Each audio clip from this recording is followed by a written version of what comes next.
Hi, I'm Laura Coyle, and I was doing some experimentation with images in Adobe Illustrator, and I thought this might be a fun demonstration to show you how I created this pattern and brush using images. All right, so let's back out here, and I can show you how this whole thing started. A few months ago or a little while ago, I was working on making rubber stamps. And so I carved a rubber stamp, I printed it on a piece of paper, I put the photo or scan into Photoshop, and I removed the background and was left with, a single motif like this. So these are all things that are pretty easy and straightforward to do in Photoshop, and I exported this then as a PNG, and I wanted it to be a PNG so it would have a transparent background, as you can see when I copy it there. And so when you want to work with images in Illustrator, you can kind of manage everything. If you have your control bar open, go to the window menu and turn on the control bar here. And then when you select an image, you can just see some of the things about it here. So we can see that the resolution is 381 pixels per inch. It's a transparent RGB PNG. We can see that here. And then this image link here, it's telling us that an image is selected, but if you click on the link, you get a little mini links panel. Now you can also get the links panel from going to the window menu, but it's nice to work with it here. So if you come over here and you see this is all kind of collapsed like that, you can just pull this down, turn down this triangle, and you get all the information here. So it tells you, how this image has been scaled. And so that gives you an idea of the size of it, the resolution of it, and you can manage, the size of things depending on how you may want to print this in the future. So keep an eye on that. And it does show you how many images you have in your file. So here we go. I'm going to go ahead and delete that one there, and I'm going to start by creating the brush that I used in that pattern. So to do this, you want to take your image there and drag it into the brushes panel, and then for this I'm going to choose scatter brush and click OK. And now I have all of these settings here that I can work with, but first I'm going to just start by creating the brush, clicking OK, and that way, let's come down here, I can get the brush tool out, the paintbrush tool, and just paint a single stroke with that scatter brush, then come back and edit it by double clicking on the brush itself, and that gives me the panel here. And so now all the changes that I make as I edit will show up in this brush stroke, and it's easier to evaluate that way. So what I want to do is have this, let's see, the motifs be smaller. So I'm going to reduce the size here and maybe close up the spacing, a little bit of overlap, not too much overlap. And so now what I want to do is change the sizing, make it more random. So I can do that by coming over here and changing this from fixed to random. And that gives me a range of percentages here. So I've got the low end at 60 and the high end at, let's see, 66%. We'll just see what that's going to look like. Okay, great. And then I'll close up the spacing a little bit. I don't want it to be random, so I'm going to leave it fixed. Scatter will scatter it off of the path, and you can do that as a range too. If I go to random, you can see how that looks. But I actually, for this, I want it to all be in a line. So I'm going to change this back to fixed and change this to 0. And then the rotation, let's do that at random. And then we can just play with the range here and see what we get. And then finally, you can choose to rotate relative to the page or to the path. I'll do it to the path. Okay, great. So the brush is underway, looking pretty good. Let's click OK and then apply to strokes, because I want to apply those changes or that new brush to the path that I already have here.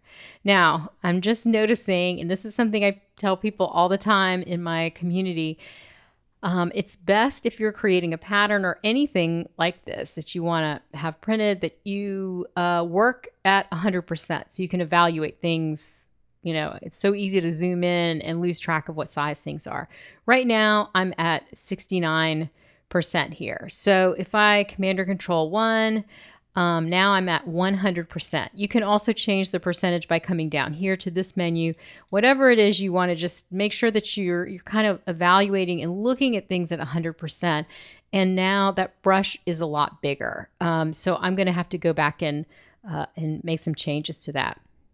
Another thing that I want to do, because I want to make a repeat pattern out of this, I'm going to make a rectangle. So let's see, I'll just make a solid orange rectangle here. And I'm trying to determine, a size of my motif. So let's say, I don't have my smart guides on. Let's see, how big did I make that? 3.7. Let's see what happens if I make it 5 by 5. And whoops, I'm just clicking willy-nilly here. Okay, so now I have a 5 by 5. We're at 100%. And let's see, I'm just going to make this, let's leave it at 5 by 5. Okay, so what I want to do now is make these motifs a little bit smaller. So I think I need to change the scaling of the brush now that I'm looking at everything at a better scale here. So I'm going to go ahead and double click on the brush and change the sizing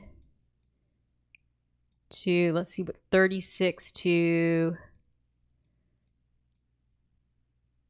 I kind of like the size of those motifs. So 36 to 41, and then close up the spacing so that they have some overlap there, and click OK. And then, of course, apply to strokes.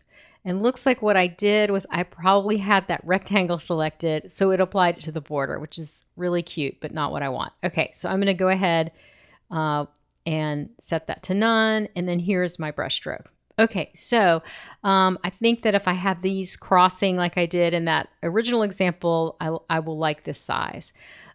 So the next thing that I'm going to do is start creating the pattern now that I've got the brush. So one thing to know when you're working with patterns and brushes is that brushes get expanded inside of pattern editing mode. Once you save the pattern and exit, that brush gets expanded, and you can't do the kind of things that we can do right here, which is, edit the path and just see those motifs sort of reconfigure like that. So this is just a single path here, and we want to keep it that way. So here's how I like to do this. I'm just going to use this 5 by 5 inch. Let me confirm that. 5 by 5 inch square here as a way of just setting up my my tile in pattern editing mode. So I'm going to go to Object, Pattern, Make with that rectangle selected, click OK, and now I'm set up with a 5 by 5 inch square tile. And because I don't really want this orange background here, I'm just going to delete it. That was just helping me set up. And then what I can do is get my brush tool, my paintbrush tool, go back to the brushes panel, make sure the brush is selected, and then draw a line here from one corner to the other, and then come over here, maybe come a little short of that and come to there. Okay, great. Now, because I'm drawing with a brush here, it's not expanded. I could just, do this and work with it now without worrying about that. But once I save this pattern, this will get expanded. So while we're here, let's back out, and that's kind of fun. I like that. I think what I want is I want a little more variety in the sizes here. So I can still make adjustments to this brush. I'm going to double click on it here in the brushes panel, and let's see. I think the size overall is good, but 36 to 41, maybe I just want a bigger range like that. And I like the spacing. It's kind of close, but let's see what we got here. Okay, now make sure you apply to strokes once you've made that change. And then what we can do, if we look here, we have these paths with anchor points on them, so we can change, the bend if we want to. We can lengthen this if we want to, but sometimes if you lengthen too far, you're going to get a whole new motif there, which is fine. But if you have too many overlaps, that's something we can fix later. So again, if I kind of shrink this up, you know, it changes. Let's see. And I kind of like the way that looks. Okay, so I'm happy with this so far. And so let's do a little bit of, let's back out once again. Maybe what I want, let's do one more adjustment. Sorry, that's I've got my white arrow, my direct selection tool, so I can kind of move this path a little bit farther up there, just so it's a little more in the center. Going through the center of that tile. Okay, now that I've made those adjustments, what I'm going to do is exiting and saving is going to expand this. So what I want to do first, is use my marquee there, my black selection tool, and just grab those two paths and copy them to my clipboard. Now they're on my clipboard, and I can paste them when we're outside of pattern editing mode. All right, so let's go ahead and exit pattern editing mode. It's giving us the warning about expanding, and let's go ahead and take that stroke off of there, and then paste, Command or Control V, and there I have my nice paths there. So if I ever need them back, I can get them back. All right, so now let's go ahead and move this aside. I'll just take this rectangle here and make it larger, and then let's go and find the pattern fill swatch and not apply it to the stroke, get the fill active and apply the pattern there. Okay, fun. And again, let's go to 100%, and now we're evaluating it at the final size. Okay, great. So now what you can do is if you go back in to edit the pattern by double clicking on the pattern fill swatch, you'll see when we go into outline mode here, we just have a bunch of little images tossed in here. And some of them are overlapping. And if I select one brush stroke, it's a group of all of these images. So I'm going to ungroup it so I can select them. And I'll do the same here with the other one, ungrouping it. And then I'll go back to Command or Control Y so I can see what I'm doing here. So where I have in the center here a couple overlapping, I'm just going to get rid of one of those. And I can do the same here in the corner wherever, you know, it's getting a little too bunched up there. Let's see, do I need to take any of these out? Also, let's go ahead and turn on dim copies. So when you do that, it makes it a little easier to see what is selectable art and what is just a copy. All right, so then I'll turn that off so I can just sort of look at everything again. And I like those adjustments. Okay, so we're really close here. Let's go ahead and exit one more time, just saving this pattern, this 5x5 pattern, and then I'll get another motif. So over here, I have this larger motif that I'm going to put in the centers of those lattices. And one thing I will say about this is I made this in Illustrator by using color adjustment. And so I'm not really happy with the way it looks. I think that this would be an adjustment you would do well to do it in Photoshop. But since I'm kind of working fast and playing here, it's nice to know that you can make an adjustment like this in Illustrator. So if you take this motif, I'll make a copy of it here. You can go up to, let's see, edit here, edit colors, and then this right here, adjust color balance. And here in this little adjust colors dialog, turn on the preview checkbox so you can see what you're doing. And then you can start working with the sliders here to shift the color. And it's kind of fun to see what you can do here. You can also go down to lower numbers, and then you start seeing that the white parts get filled in. So this is something you can have fun experimenting with. But again, I think for the real deal, it's probably better to do it in Photoshop. But for experimentation here, this is pretty good. All right, so I've got mine here. I'm going to copy it to my clipboard, Command or Control C, and then I'm going back into my pattern by double clicking on the swatch there in the swatches panel. And now I can Command or Control V to paste. And let's just put this in to the space in between. So there's one there. And then I'll take this one. I'm just going to rotate it, rotating by the bounding box there. And all right, there we go.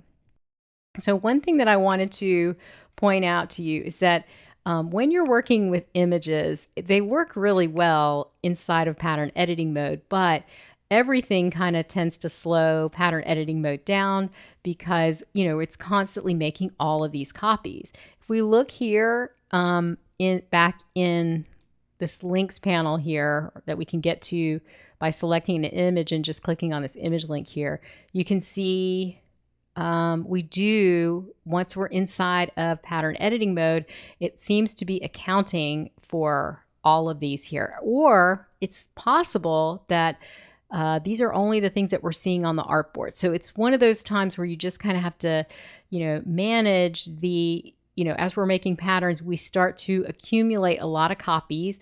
It can slow Illustrator down. And so just, be on the lookout for that. That's why when you go into Photoshop to make this image in the first place, it's good to have an idea of the size that you want for the final and the resolution that you want for the final size, because that way that'll keep you from having something that's just way too big, way bigger than you need. And then you start to be restricted in, how you can use it inside of pattern editing mode, because Illustrator starts to slow down and that sort of thing when it's making all of these copies. So just something worth keeping an eye on. And I don't think you will always see how many are here inside pattern editing mode when you're looking in the links panel. So let's go ahead and exit. So I'm going to go ahead and just hit that little triangle there, that little arrow in the corner, and now we can see the complete pattern, which is really kind of fun. All right, so now let's say that we want to take this and have that single tile that as an image that we can send off to a printer like Spoonflower. So I'm going to walk you through those steps now. So to do this, you want to go to the swatches panel and drag that patterns fill swatch out to your artboard, just like that. And now we can see, that really what we have is just a bunch of tossed images there. First thing I'm going to do is ungroup, okay? Command or Control Shift G. And now that these are ungrouped, it's really important to not move anything, because this is all perfectly aligned and we want it to repeat seamlessly. So it's good to not move anything. But let's go into outline mode, Command or Control Y, and then find the no fill, no stroke bounding shape. That's defining the size of the tile. In fact, when it's selected here and I go up to the transform panel, I can see it's 5 by 5. So that's the size of the tile that we set.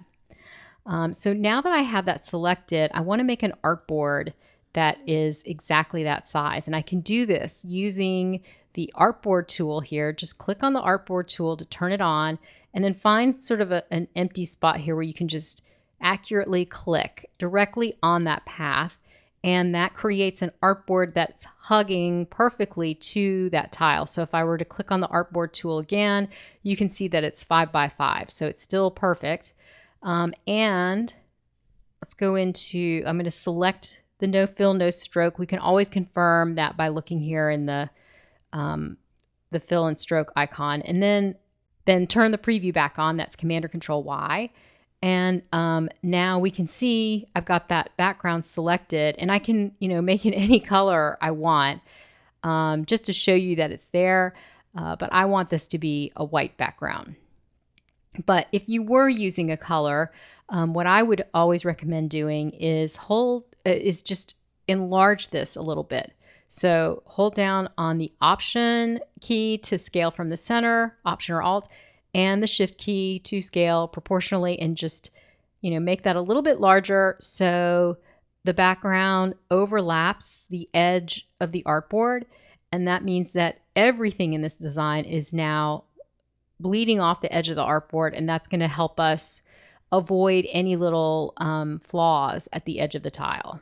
Okay, so now let's turn it back to white so it's prettier. Okay, great. Now we can go ahead and export it. So remember, this is a 5" by 5" tile. When I go to File, Export, I like to use Save for Web just because I can see everything and change the size here and see what I'm doing. So I'm going to change the size here. It's now 360 by 360. But what I want is, I know this is a 5-inch by 5-inch tile, and I want it to be 150 ppi. So that is the resolution that I need. So let's take 5 inches times 150 pixels per inch equals, I've got my calculator here, 750 pixels. So that's the square dimensions that we need in pixels, 750 by 750. And now this is going to print at 5 by 5 in the correct resolution. Okay, so now I can click Save to save it. And by the way, it's a PNG 24. It's a high quality PNG, so that's working.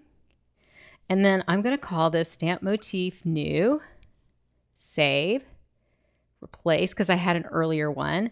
And now let's check it out. Let's check the repeat in Photoshop. So I'm opening up Photoshop. I'm going to open up, let's see, open recent, Stamp Motif New.